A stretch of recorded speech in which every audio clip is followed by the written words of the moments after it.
السلام علیکم ورحمۃ اللہ وبرکاتہ۔ الحمد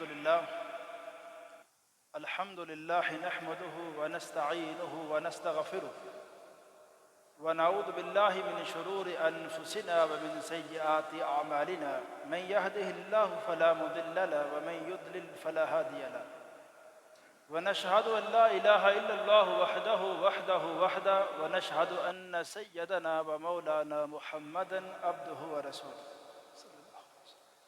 اما بعد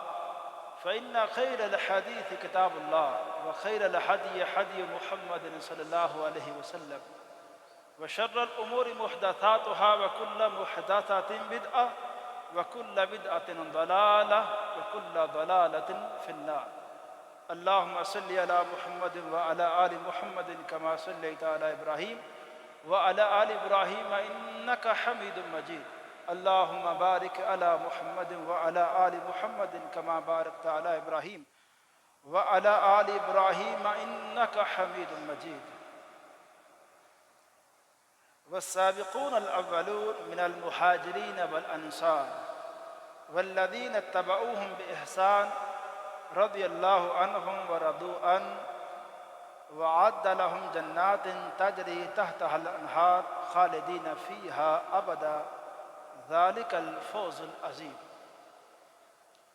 ہر قسم کی تحمید و ستائش، کبریائی، بڑائی اللہ وحدہ لا شریک کی ذات کے لیے، اور اللہ تعالیٰ کی حمد و ثنا کے بعد بے شمار لا تعداد انگن درود السلام امام الانبیاء، امام الحرمین، سید الثقلین، جد الحسن والحسین، جناب محمد رسول اللہ صلی اللہ علیہ وسلم کی ذات اقدس و ذات طیبہ پر۔ حضرات، جب بھی ہم اسلام کے حوالے سے ایسی تاریخ کا مطالعہ کریں جس تاریخ کو پڑھ کے ہم فخر سے کہہ سکیں کہ یہ ہمارے بڑے ہیں، یہ ہمارے وہ رہبر، ہمارے رہنما ہیں جنہوں نے اسلام کو اور ہمارے دین کو ہر حوالے سے، عملی حوالے سے، علمی حوالے سے صحیح طرح سے جو اسلام کا حق ادا کیا ہے، وہ ایک ہی گروہ ہے، اور وہ گروہ پیارے پیغمبر علیہ الصلاۃ والسلام کے جانثار آپ کے ساتھ رہنے والے لوگ، وہ خوش نصیب جنہوں نے زبان نبوت سے براہ راست بغیر کسی واسطے کے انہوں نے پیغمبر علیہ الصلاۃ والسلام سے دین کو سیکھا ہے، قرآن پاک کی تشریح کو، قرآن پاک کی تفسیر کو انہوں نے اپنے محبوب پیغمبر علیہ الصلاۃ والسلام کی مجلس میں بیٹھ کے آپ سے سوالات کر کے انہوں نے اس تفسیر کو سمجھا ہے۔ اور ان کی خوش نصیبی کا عالم یہ ہے کہ اسلام کا وہ ابتدائی دور جو سختیوں والا دور تھا، جو قربانیوں والا دور تھا، جس میں بچوں کو قربان کیا جا رہا تھا، اپنی جانیں قربان کی جا رہی تھی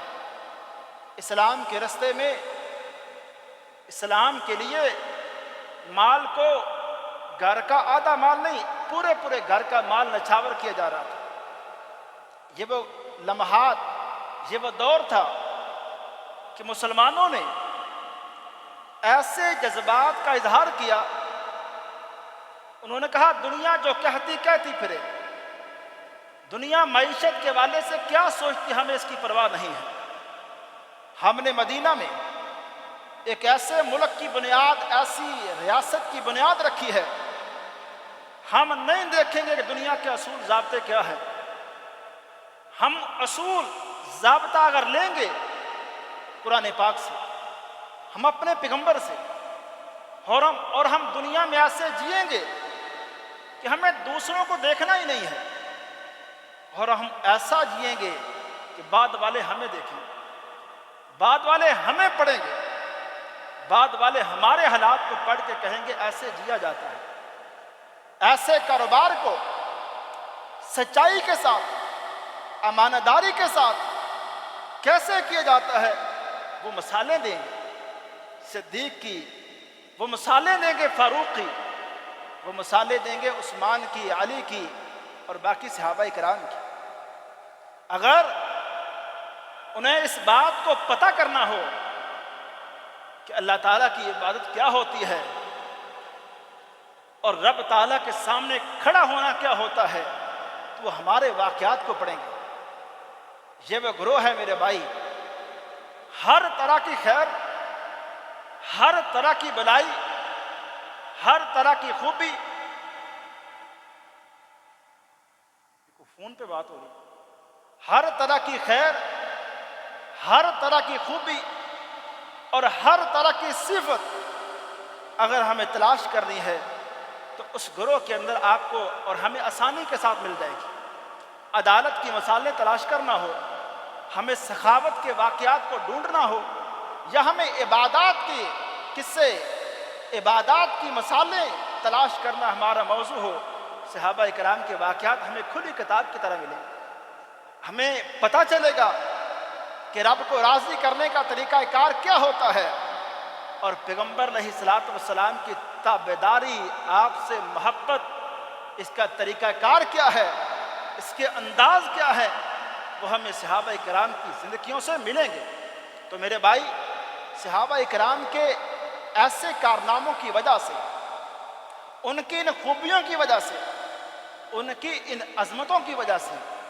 قرآن پاک نے ان کو مختلف القابات سے، مختلف اعزازات سے ایسا نوازا ہے کہ یہ ایک ایسی قوم، ایسے جانثار ہیں پیغمبر علیہ الصلوۃ والسلام کی، جن کی صفتیں قرآن کرے، قرآن پڑھیں، ہمیں ان میں صحابہ کرام کی عظمت کی خوشبو آئے، اور ہم پیغمبر علیہ الصلوۃ والسلام کی احادیث کو پڑھیں، ہمیں ان میں صرف ایک ہی بات سمجھائے کہ صحابہ کرام عظمت والے لوگ تھے۔ صحابہ کرام ایسے لوگ تھے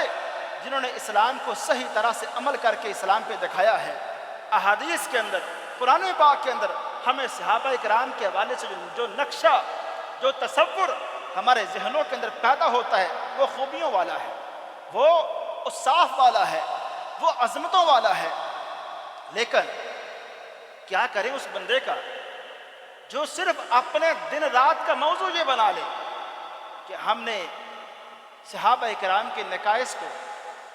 صحابہ کرام کے حوالے سے ایسی باتوں کو تلاش کرنا ہے جن کو پڑھ کے صحابہ کرام کے حوالے سے بغض پیدا ہو، صحابہ کرام کے حوالے سے گستاخی کا پہلو نمایاں ہوں۔ تو میرے بھائی، جو موضوع بنا لیتا ہے، جن لوگوں نے پیغمبر علیہ الصلوۃ والسلام کی ذات کے حوالے سے بھی موضوع بنایا ہے نا کہ ہم محمد رسول اللہ صلی اللہ علیہ وسلم کے نقائص کو واضح کریں گے،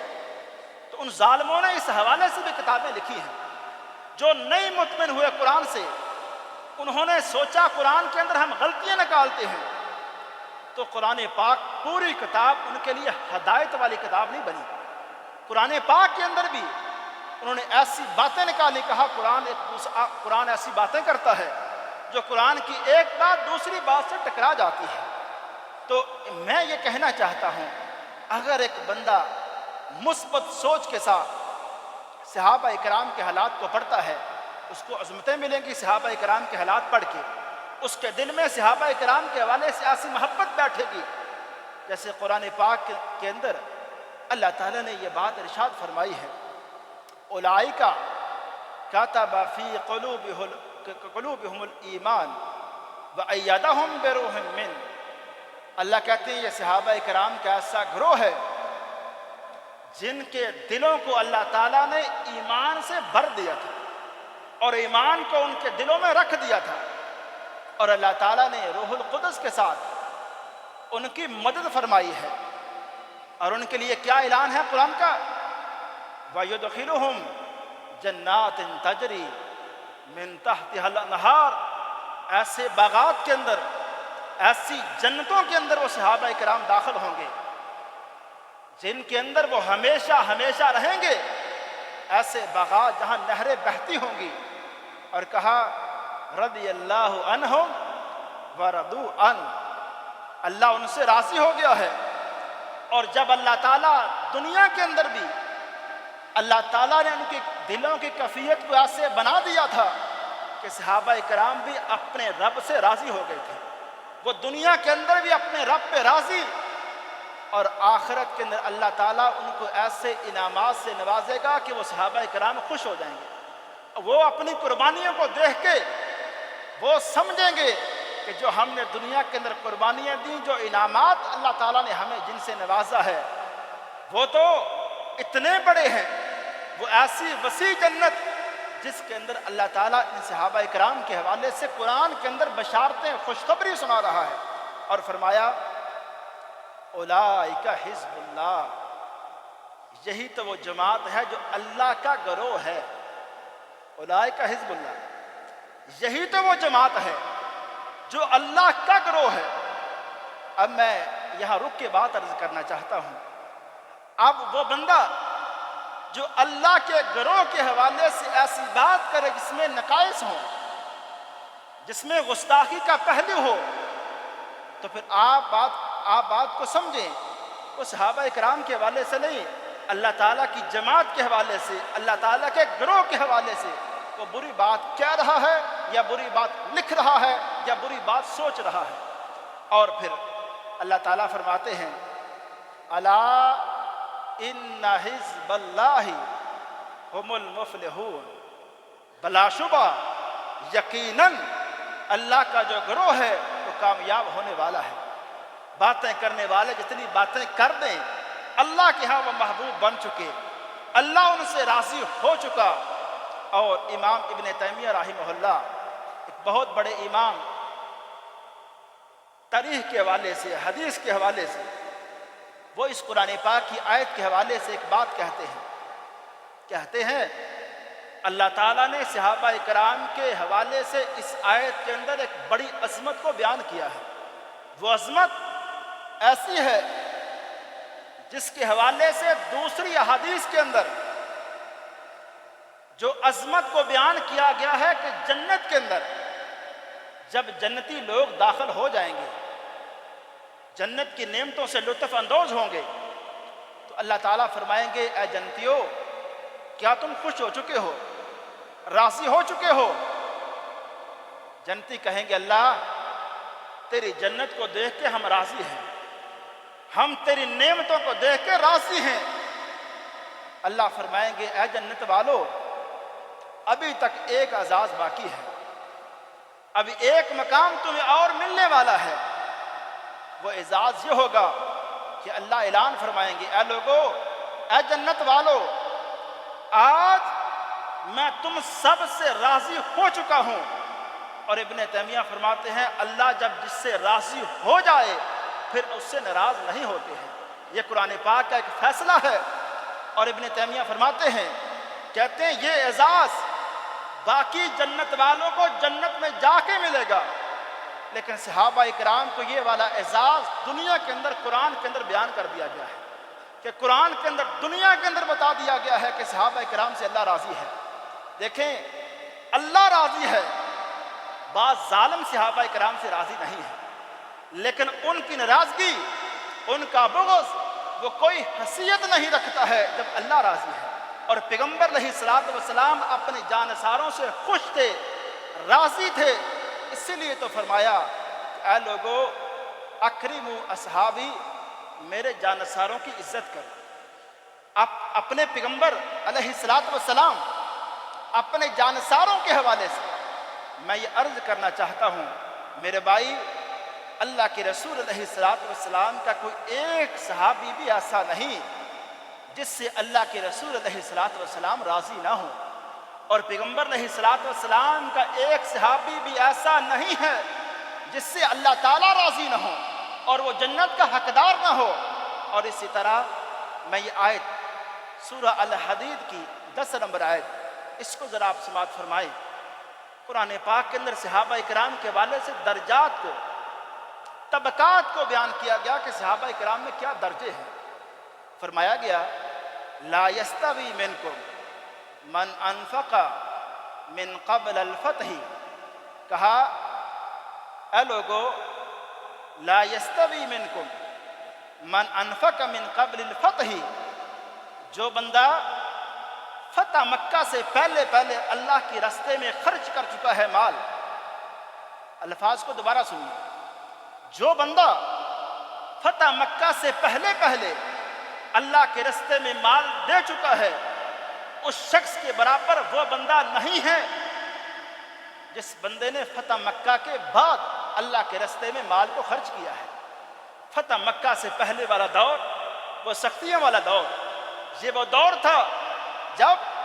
مکہ کے اندر صحابہ کرام کو اتنا تنگ کیا جا رہا تھا، ان کو اپنے گھروں میں رہنے نہیں دیا جا رہا تھا، اور ان کے ساتھ صورتحال ایسی تھی کہ اللہ کے رسول علیہ السلام ایک دن گزرے ہیں. سیدنا عمار بن یاسر رضی اللہ تعالیٰ عنہ، ان کے والد سیدنا یاسر، ان کی والدہ سیدہ سمیہ، ان کو لوگ تنگ کر رہے ہیں اور ان کو پریشان کیا جا رہا ہے. تو آپ نے اپنے جانساروں کو دیکھ کے فرمایا اصبر یا آل یاسر، یاسر کے گھر والوں صبر کرو، ان آزمائشوں کے بدلے میں میں تم کو اللہ کی جنت کی خوشخبری سناتا ہوں. اللہ کے رسول علیہ السلام نے اپنے جانساروں کو اپنی آنکھوں کے سامنے دیکھا کہ پریشان کیا گیا مکہ کے اندر. جانسار بھی ان کے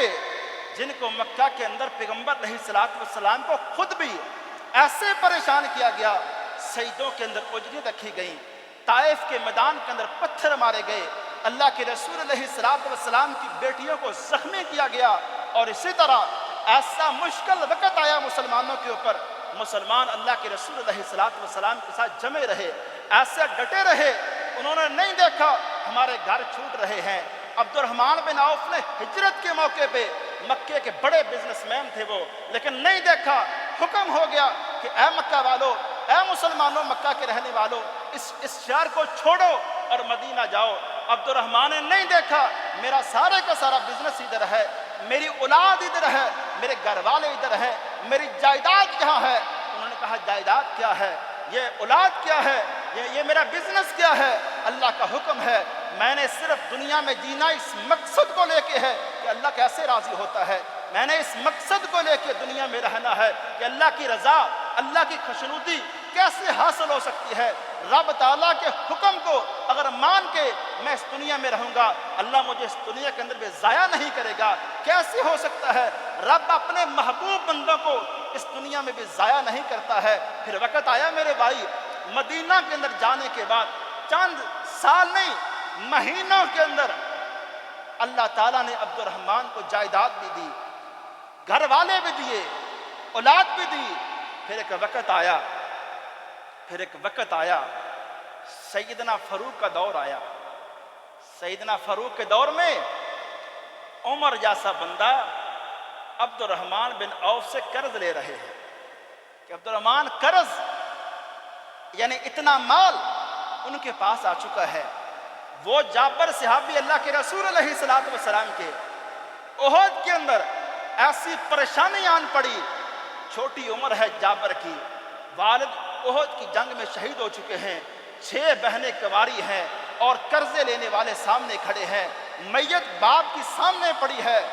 اللہ کے رسول علیہ السلام نے فرمایا جابر پریشان نہ ہو. لیکن وقت آیا، ان پریشانیوں کے اندر صحابہ کرام نے وقت گزارا، اللہ پہ توکل کیا، بھروسہ کیا. پھر ایک وقت آیا، جابر کہتے ہیں میں وہ شخص تھا مدینہ کے اندر 1 لاکھ درہم میرے پاس میرے گھر میں موجود تھا اور میں نے کسی کا قرض نہیں دینا تھا. میرے بھائی، میں نے پچھلا جمعہ ایک بات عرض کی ہے، سیدنا رافع بن خدیج رضی اللہ تعالیٰ عنہ، صحیح مسلم کی روایت ہے، کہتے ہیں کبھی کبھی اللہ کے رسول علیہ السلام کی طرف سے ہمیں ہمارے کاروبار کے حوالے سے، ہمارے معاملات کے حوالے سے ایسا حکم آ جاتا تھا جس کو سن کے ہم کہتے تھے کہ ہمارا تو نقصان ہو جائے گا. لیکن جب بھی ہم اپنے پیغمبر علیہ السلام کے حکم پر جب ہم نے عمل کیا ہے، اللہ نے ہمیں دنیا کے اندر بھی فائدہ ہی فائدہ دیا ہے. اللہ نے ہمیں دنیا کے اندر بھی نفع سے نوازا ہے. میں یہ عرض کرنا چاہتا ہوں، اللہ تعالیٰ یہاں ایک صحابہ اکرام کا سب سے عظمت والا گروہ بیان کر رہے ہیں. اس صحابہ اکرام کا سب سے عظمت والا گروہ وہ ہے جنہوں نے فتح مکہ سے پہلے اللہ کے راستے میں مال بھی خرچ کیا، اللہ کے راستے میں جہاد بھی کیا، اور فرمایا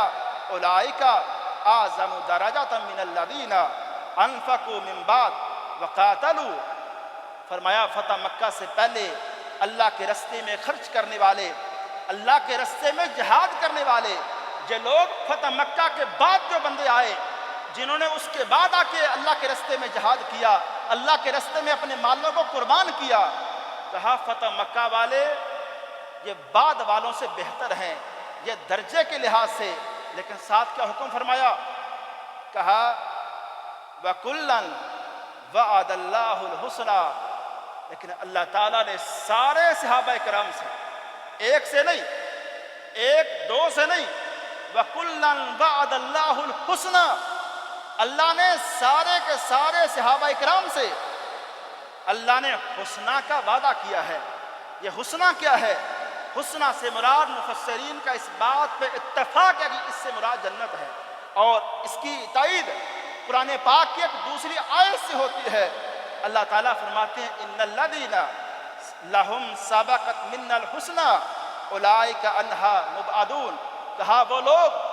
جن کے بارے میں ہم پہلے حسنہ کا وعدہ کر چکے ہیں، جن کو اس سے پہلے حسنہ سے نوازا جا چکا ہے، یہی وہ لوگ ہیں جو جہنم سے دور کیے جائیں گے، یعنی جنت کے حقدار لوگ یہی ہیں۔ میں یہ بات عرض کرنا چاہتا ہوں، قرآن پاک کے اندر یہ فیصلہ کر دیا گیا ہے والسابقون الاولون من المہاجرین والانصار، یہ صحابہ کرام کا سب سے عظمت والا گروہ ہے، جن کے اندر سیدنا صدیق، سیدنا فاروق، خلفائے اربعہ، عشرہ مبشرہ، یہ بڑے صحابہ کرام ان کے اندر شامل ہیں، جنہوں نے مکہ کے اندر تکلیفوں کا وقت برداشت کیا۔ کہا فتح مکہ، یہ جو السابقون الاولون مہاجرین والانصار، مکہ سے مدینہ کی طرف ہجرت کرنے والے، اور انصار جو آگے اس وقت مکے سے ہجرت کرنے والے مسلمانوں کو ویلکم کرنے والے، ان کی مدد کرنے والے، مدینہ کے وہ مسلمان جو مسلمانوں کے لیے مددگار ثابت ہوئے، ان کو انصار کہا جاتا ہے۔ اب ان مسلمانوں کو اللہ تعالیٰ سب سے بڑا مقام قرآن پاک کے اندر دے رہے ہیں، اور حدیث کے اندر یہ بات آئی ہے کہ دوسرا مرتبہ جو صلح حدیبیہ کے موقع پہ 1400 کے قریب صحابہ کرام جو موجود تھے، یہ صحابہ کرام کا دوسرا بڑا گروہ ہے، اور تیسرا وہ گروہ جنہوں نے فتح مکہ کے بعد اسلام قبول کیا، اسلام کے لیے خدمات سر انجام دی، لیکن رب تعالیٰ نے سب کے لیے فیصلہ یہ کیا ہے کہ درجات میں فرق ضرور ہے۔ جو مقام سیدنا صدیق کا ہے وہ مقام تو میرے بھائی فاروق کا نہیں ہے، جو فاروق کا ہے وہ عثمان کا نہیں، جو عثمان کا ہے وہ علی کا نہیں، جو علی کا ہے طلحہ زبیر کا نہیں۔ جب طلحہ زبیر کا وہ مقام نہیں ہے جو علی کا ہے، باقی اور صحابہ کرام کو سیدنا معاویہ ہوں، سیدنا عمرو بن عاص ہوں، باقی صحابہ کو آپ علی کے برابر نہیں کر سکتے۔ آپ یہ ظلم نہیں کر سکتے کہ آپ سیدنا معاویہ کی عظمت کو اس طرح سے بیان کریں کہ آپ علی سے اوپر لے جائیں۔ سیدنا علی رضی اللہ تعالیٰ عنہ کی جو شان و عظمت ہے وہ مسلمانوں کے اندر ایسی متفقہ ہے۔ میرے بھائی، سوچ آپ کی ایسی ہونی چاہیے، آپ کا ذہن ایسا ہونا چاہیے کہ آپ عظمت صحابہ کو اس انداز سے بیان نہ کریں کہ آپ کے لفظوں میں، آپ کی تحریر میں، آپ کے انداز میں اہل بیت کے حوالے سے گستاخی کا پہلو نظر آئے، یہ آپ کی گفتگو سے لگے آپ سے اہل بیت کے حوالے سے اچھی سوچ نہیں رکھتے ہیں۔ آپ اہل بیت کے حوالے سے عظمت کو، شان کو اس انداز سے بیان نہ کریں کہ آپ اہل بیت کو صحابہ کرام کے مقابلے میں کھڑا کر دیں۔ اصل غلطی یہ ہے کہ اہل بیت کو صحابہ کرام کے سامنے کھڑا کر دیا گیا ہے۔ نہ میرے بھائی، اللہ کے رسول علیہ السلام کا وہ گرانہ، میرے بھائی میرے استاد کا گرانہ ہو، میرے کسی بڑے کا گرانہ ہو، میں اس کی عظمت، میں اس کا قدردان بن جاتا ہوں۔ پیغمبر علیہ السلام کا گرانہ ہو، آپ کے گھر والے ہوں، آپ کے نواسے حسنین کریمین ہوں، یا آپ کی بیٹی سیدہ فاطمہ ہو، آپ کی ازواج مطہرات ہوں، کون سوچ سکتا ہے کہ ایک مسلمان ہو، اس کے دل میں ایمان کی رتی بھی ہو، وہ پیغمبر علیہ السلام کے گھرانے کے حوالے سے، آپ کے اہل بیت کے حوالے سے گستاخانہ جملہ کہے، گستاخی والے انداز اپنائے۔ ایک مسلمان کا یہ انداز نہیں ہو سکتا ہے، اور نہ ہی ایک مسلمان صحابہ کرام میں سے کسی ایک صحابی کے حوالے سے ایسا جملہ کہہ سکتا ہے جس جملے کو سننے کے بعد صحابی کے حوالے سے نقائص، عیب اور اس طرح کی اور گستاخی کا پہلو نظر آئے۔ میرے بھائی، میرا آپ کا حق ہی کیا ہے کہ ہم جج بن جائیں؟ میرا آپ کو کس نے یہ اختیار دیا ہے کہ صحابہ کرام کے درمیان ہم فیصلے کرنے والے بن جائیں؟ ہم اپنی عدالتیں لگا کے بیٹھ جائیں کہ فلاں صحابی نے ایسے کیا، ان کو ایسا نہیں کرنا چاہیے تھا، فلاں نے ایسی بات کہی، ان کو ایسی بات نہیں کہنی چاہیے تھی۔ میرے بھائی، ڈرنا چاہیے اللہ تعالیٰ سے۔ ہم کون ہوتے ہیں صحابہ کرام کو مشورے دینے والے؟ ہم کون ہوتے ہیں صحابہ کرام کی باتوں کے حوالے سے یا ان کے عملوں کے حوالے سے ہم فیصلے دینے والے کہ کیا غلط ہے کیا صحیح ہے؟ میرے بھائی، عرض کرنا چاہتا ہوں، آپ زندگی گزاریے، آپ عبادات کے اندر مشغول ہو جائیے، لیکن صحابہ کرام کے حوالے سے کبھی کوئی بات اپنے دل کے اندر نہ رکھیں، نہ اہل بیت کے حوالے سے اپنے سینوں کو ایسے محفوظ رکھیں۔ اور یہاں ایک بات سمجھیں کہ اپنے سینے کو کیسے محفوظ رکھا جاتا ہے۔ ایک بہت بڑے امام ہیں، امام سفیان ثوری رحمہ اللہ، ان کے بارے میں صرف اتنی بات کہتا ہوں کہ محدثین نے بات کہی ہے کہ اگر امام بخاری سفیان ثوری کے دور میں ہوتے تو امام بخاری بھی سفیان ثوری ہوتے، یعنی ان کی عظمت امام سفیان ثوری کی یہ ہے۔ چند لوگ بیٹھ کے امام سفیان ثوری کے حوالے سے عظمتیں بیان کر رہے تھے ان کے وفات کے بعد، امام سفیان ثوری، ان کی یہ شان بھی ہے، ان کا یہ مقام بھی ہے۔ اتنے میں ایک امام عاصم بن محمد وہ کھڑے ہوئے، کہنے لگے دوستو، تم لوگوں نے 15 عظمتیں بیان کی ہیں، 15 امام سفیان ثوری کی، لیکن ایک ایسی عظمت میں بیان کرتا ہوں امام سفیان ثوری کی جو ان ساری عظمتوں سے بڑھ کے ہے۔ لوگوں نے کہا اے عاصم، وہ عظمت کیا ہے؟ کہا ان کی عظمت یہ ہے، سلامت صدرہ لاصحاب محمد صلی اللہ علیہ وسلم، کہ ان کا سینہ محمد رسول اللہ صلی اللہ علیہ وسلم کے اصحاب کے حوالے سے، ساتھیوں کے حوالے سے ان کا سینہ صاف تھا۔ ان کے سینے میں صحابہ کرام کا بغض نہیں تھا، ان کے سینے میں اہل بیت کے حوالے سے بغض نہیں تھا۔ اور میں عرض یہ بھی کرنا چاہتا ہوں، اسی طرح ایک امام ہے، امام عبداللہ بن ادریس رحمہ اللہ، وہ ایک بڑی شاندار بات کہتے ہیں لوگوں، اگر مسلمان روم کے علاقے سے لے کے حیلہ ایک علاقہ ہے، کہا ایک بڑے علاقے تک سارے مسلمان قیدی بن جائیں، اور ایک ایسا بندہ جس کے دل میں ذرہ برابر صحابہ کرام کے حوالے سے گستاخی ہے، وہ بندہ ان سارے مسلمانوں کو قید سے چھڑا بھی لیتا ہے، کہا اللہ کے رستے میں اتنا بڑا کام کر لے،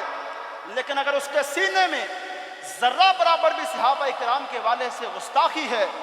اللہ تعالیٰ اس کا اتنا بڑا عمل بھی قبول نہیں کریں گے۔ کیوں؟ اس کے سینے میں صحابہ کرام کا بغض ہے، اس کے گفتگو میں، اس کی تحریر میں صحابہ کرام کی گستاخی ہے۔ میرے بھائی، میں پھر دوبارہ عرض کرنا چاہتا ہوں، ہم اپنی نمازوں پہ توجہ دیں، ہم یہ فیصلے کریں ہمارے لیے حلال کیا ہے، ہمارے لیے حرام کیا ہے، یہ باتیں چھوڑ دیں۔ میں یہاں ایک آخری بات کہتا ہوں، آخری بات، کہ اگر کوئی بندہ دنیا سے اس طرح جاتا ہے کہ اس نے نہ تو کہا کہ سیدنا علی کا مقام کیا ہے، نہ اس نے کہا سیدنا معاویہ کی عظمت کیا ہے، وہ نہ سیدنا علی کے معاملے میں پڑھا، نہ سیدنا معاویہ رضی اللہ تعالیٰ عنہ، ان کسی کے معاملے کے اندر نہیں پڑھا، اس نے پوری تاریخ کے بارے میں کوئی بات نہیں کی زندگی میں، پوری زندگی میں نہ اس نے کوئی بات لکھی نہ کہی، تو میرے بھائی آخرت کے دن پوری ذمہ داری کے ساتھ بات کہہ رہا ہوں، کسی کو اعتراض ہو میرے سے آ کے بات کر سکتا ہے۔ زندگی بھر اگر اس پوری تاریخ کے حوالے سے ایک جملہ نہیں وہ کہتا، اپنی نمازیں پڑھتا ہے، حلال و حرام کا فرق کر کے جیتا ہے، قیامت والے دن اللہ اس بندے سے سوال نہیں کریں گے کہ اے مسلمان تو بتا اس تاریخ کے حوالے سے تو نے دنیا میں کیا فیصلہ کیا ہے، تو کیا رائے رکھتا تھا، اللہ تعالیٰ اس بندے سے کوئی سوال نہیں کریں گے۔ میں عرض کرنا چاہتا ہوں، احتیاط کا پہلو یہی ہے، لیکن اگر کسی بندے نے غلط رائے رکھ کے کسی ایک صحابی کے حوالے سے بات کری، ذہن کے اندر بات رکھی اور اپنی گفتگو میں بات کہہ دی، روز قیامت اگر وہ بات غلط نکلی اللہ تعالیٰ سوال کریں گے، اللہ تعالیٰ پوچھیں گے۔ اس لیے ہم اپنے معاملات کو درست کریں۔ ہماری وہی جملہ جو میں کہتا ہوں، ہماری نمازیں 5 پوری نہیں، ہم صحابہ اکرام کے حوالے سے فیصلے کرنے ہم نے شروع کر دیے ہیں۔ اللہ تعالیٰ ہم سب کو اسلام کے حوالے سے اچھی سوچ دے اور صحابہ اکرام کی محبت پر اللہ تعالیٰ ہمیں موت دے۔ وما علیہ الا البلاغ۔